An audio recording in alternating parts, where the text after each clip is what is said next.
लिए आए हैं हमारे बुद्ध विहार में। हमारे बौद्ध भिक्षु सर्वजन हिताय सर्वजन सुखाय की अब बात करते हैं। बुद्धिज्म में ही कहा गया है कि हम सांप को पकड़ना भी जानते हैं, उसको पालना भी जानते हैं और उसका फन भी कुचलना जानते हैं। तो ये जो जातिवादी मनुवादी जो नाग बन के बैठे हुए हैं वो सुधर जाए और जिसका जो हक है उसको दे दे, ये अच्छा होगा।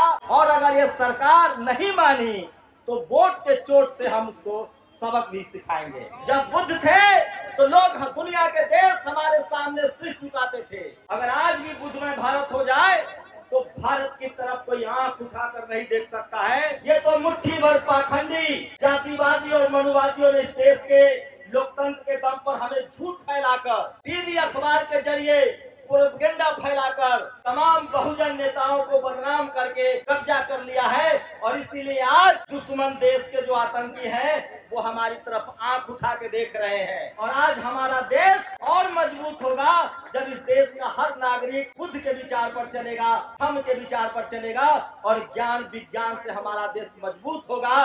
तो कोई भी दुश्मन देश या कोई भी आतंकी हमारी तरफ नजर उठा के नहीं देखेगा। तो ये लड़ाई बहुत महत्वपूर्ण है। आपस में बटिए मत, आपस में टूटिए मत। नमो बुद्धाय, नमो बुद्धाय।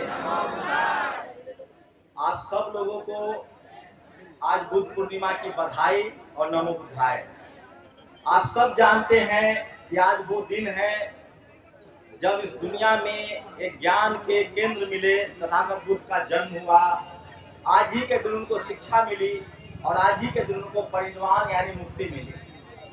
तो पूरी दुनिया में जब सत्य, अहिंसा, बराबरी, करुणा की बात होती है तो बुद्ध की बात होती है। लेकिन एक बात कर आपको जानकर हैरानी होगी कि जब भारत बुद्ध में भारत था तो अखंड भारत था, दुनिया का सबसे ताकतवर भारत था। जब जो उस समय के जो दुश्मन राजा थे वो हमारी तरफ आंख उठाकर भी नहीं देखते थे।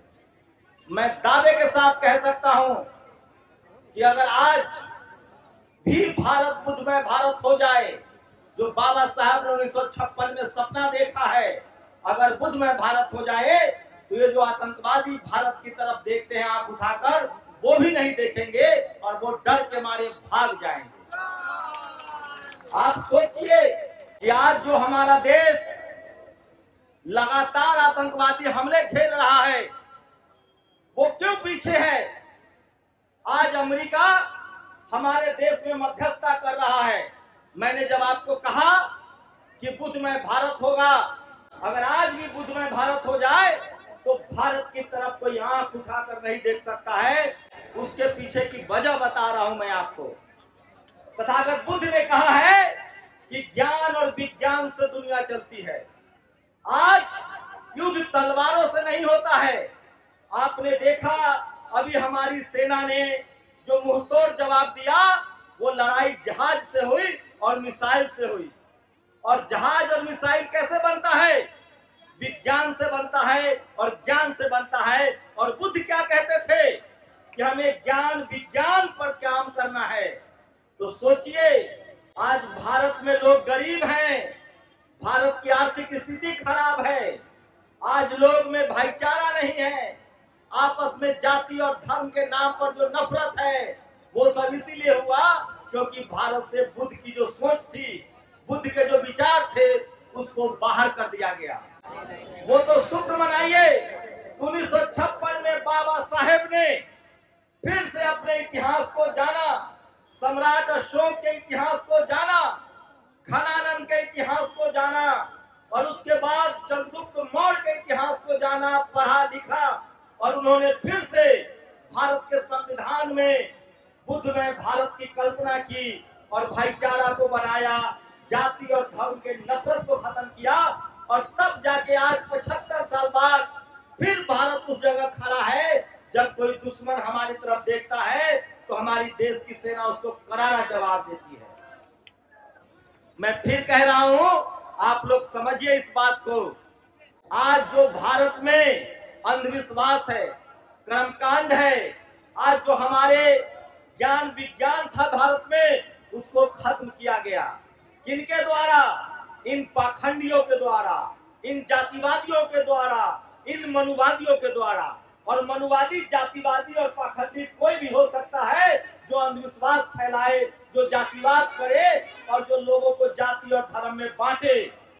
तो हम लोग को जाति और धर्म में नहीं बंटना है। और हम यहाँ क्यों बैठे हुए हैं? हम लोग बुद्ध की विरासत को शुद्धता बनाए रखना चाहते हैं। बाबा साहब का संविधान कहता है कि हमको किसी भी धर्म के खिलाफ नहीं है, हम किसी भी समाज के खिलाफ नहीं हैं। हम इस देश में, हमारा संविधान अधिकार देता है कि हम जिस धर्म को मान सकते हैं, जिस विचार को मान सकते हैं, हमें हमारा अधिकार है। और जब दुनिया जानती है, इतिहास गवाह है कि बोध गया, महाबोधि, बोध विहार सम्राट अशोक का बनवाया हुआ है, ये बुद्ध की धरती है, ये बुद्ध का ज्ञान केंद्र है। तो उसमें दूसरे लोगों की घुसपैठ उसको बाहर करने के लिए है, किसी के खिलाफ नहीं है। और सोचिए, अगर आज बुद्धमय भारत हो तो आज हम और फिर से सोने की चिड़िया बन जाएंगे। भारत सोने की चिड़िया कब था? जब बुद्धमय भारत था, जब चारों तरफ बुद्धमय राजा हुआ करते थे, तब घरों में ताले नहीं लगते थे, तब भारत सोने की चिड़िया थी। दुनिया में भारत का डंका बजता था, क्योंकि बुद्ध ही विश्व गुरु थे। कौन था दुनिया का विश्व गुरु? बुद्ध विश्व गुरु थे। जब बुद्ध थे तो लोग दुनिया के देश हमारे सामने सिर झुकाते थे। दुनिया के राजा बुद्ध के विचारों को पढ़कर भारत का मान सम्मान करते थे। और आज भी दुनिया भर में जैसे जैसे ज्ञान, विज्ञान, शिक्षा बढ़ रहा है, बुद्ध के अनुयायी बढ़ रहे हैं, बुद्ध को मानने वाले बढ़ रहे हैं, और इसी बोध ज्ञान में आकर वो सिर झुकाते हैं, और उसी से भारत की मान और प्रतिष्ठा बढ़ती है। तो आज भी भारत जो है वो बुद्धमय भारत है। और जब तक अब संविधान रहेगा बाबा साहेब का, भारत बुद्धमय भारत रहेगा। और बुद्धमय भारत क्यों है? इस भ्रम में मत रहिए आप कि बुद्धमय भारत का मतलब है कि इस देश का जो दलित समाज है वही बुद्धिस्ट है। आपकी जानकारी के लिए बता दूं, सोनेलाल पटेल ने धम्म की दीक्षा ली थी। मतलब इस देश का जो कुनबी है, इस देश का जो कुर्मी है, जो खत्रिय है, जो किसान है, वो सब बुद्धिस्ट है। सुजाता ने खीर खिलाया था। कौन थी वो सुजाता? वो नंद वंश की बेटी थी। इसका मतलब है कि इस देश में जो नंद वंशी भी है वो भी बुद्धिस्ट है। इस देश के किसान हो, खत्रिय हो, जो दलित है, पिछड़े हैं, आदिवासी हैं, हम सब बुद्धिस्ट हैं। और सच्चाई तो ये है, जैसे जैसे आप पढ़ते लिखते जाएंगे कि भारत की दुनिया में पहचान ही बुद्ध से है और भारत की ताकत ही बुद्ध से है। ये तो मुट्ठी भर पाखंडी, जातिवादी और मनुवादियों ने इस देश के लोकतंत्र के दम पर हमें झूठ फैलाकर, टीवी अखबार के जरिए प्रोपेगेंडा फैलाकर तमाम बहुजन नेताओं को बदनाम करके कब्जा कर लिया है। और इसीलिए आज दुश्मन देश के जो आतंकी हैं वो हमारी तरफ आंख उठा के देख रहे हैं। जब ये देश बुद्धमय हो जाएगा, जब यहाँ तक्षशिला, नालंदा, विक्रमशिला जैसी यूनिवर्सिटियां होंगी, जब यहाँ घर घर में ज्ञान और विज्ञान होगा, सबको पढ़ने लिखने का बराबर अधिकार होगा, जब सबको जमीन मिलेंगी, जब जाति के नाम पर और धर्म के नाम पर भेदभाव नहीं होगा, तो ये देश फिर से सोने की चिड़िया बनेगी और विश्व गुरु बनेगा। इसीलिए बुद्ध का महाबोधि विहार बचाना जरूरी है। इसलिए आप लोग जो इस आंदोलन में आए हुए हैं, जो देश भर से आ रहे हैं, मैं भी 7वीं 8वीं बार आ रहा हूं दिल्ली से। आप लोग जो यहाँ आ रहे हैं, ये सिर्फ धर्म बचाने के लिए नहीं आ रहे हैं, विरासत बचाने के लिए नहीं आ रहे हैं, अपने देश को बचाने के लिए आए हैं। और आज हमारा देश और मजबूत होगा जब इस देश का हर नागरिक बुद्ध के विचार पर चलेगा, धर्म के विचार पर चलेगा, और ज्ञान विज्ञान से हमारा देश मजबूत होगा। तो कोई भी दुश्मन देश या कोई भी आतंकी हमारी तरफ नजर उठा के नहीं देखेगा। तो ये लड़ाई बहुत महत्वपूर्ण है। आपस में बटिए मत, आपस में टूटिए मत। और भारत जो है, बिहार के मुख्यमंत्री थे बीपी मंडल साहब, जिन्होंने ओबीसी को अधिकार दिया। वो मुख्यमंत्री बनने के बाद सबसे पहले महाबोधि बौद्ध विहार आए थे। इसी देश में जो उत्तर भारत के पेरियार ललई सिंह यादव हुए, उन्होंने धम्म की दीक्षा ली थी। सोनेलाल पटेल ने धम्म की दीक्षा ली थी। आज सबको पता है फूले पेरियार अंबेडकर का आंदोलन। तो जो भी इस देश से प्यार करते हैं, जो भी इस देश में ज्ञान विज्ञान की बात करते हैं, जो भी इस देश में बराबरी और समानता की बात करते हैं, वो सब बुद्धिस्ट हैं, क्योंकि बराबरी, भाईचारा, दया, करुणा ये बुद्धिज्म की देन है। इसीलिए मैं कह रहा हूँ कि हम लोग बुद्धिस्ट हैं, इस पर हमें गर्व है। हम भारतीय हैं, इस पर भी गर्व है। और मैं फिर कह रहा हूँ, जब हमारा हित आएगा और देश का हित आएगा तो हम लोग देश के साथ खड़े रहेंगे। मुझे बताया भंते जी ने कि जब देश में युद्ध का माहौल बना था तो हम लोगों ने तय किया कि इस आंदोलन को छोटा करेंगे। हम देश के साथ हैं, हम इस देश की सेना के साथ हैं, हम सरकार के भी साथ हैं। जब देश रहेगा तभी हम बचेंगे। जब सीज फायर हुआ तो फिर हम आंदोलन कर रहे हैं। आज बुद्ध पूर्णिमा है, पूरे देश में राष्ट्रीय छुट्टी है।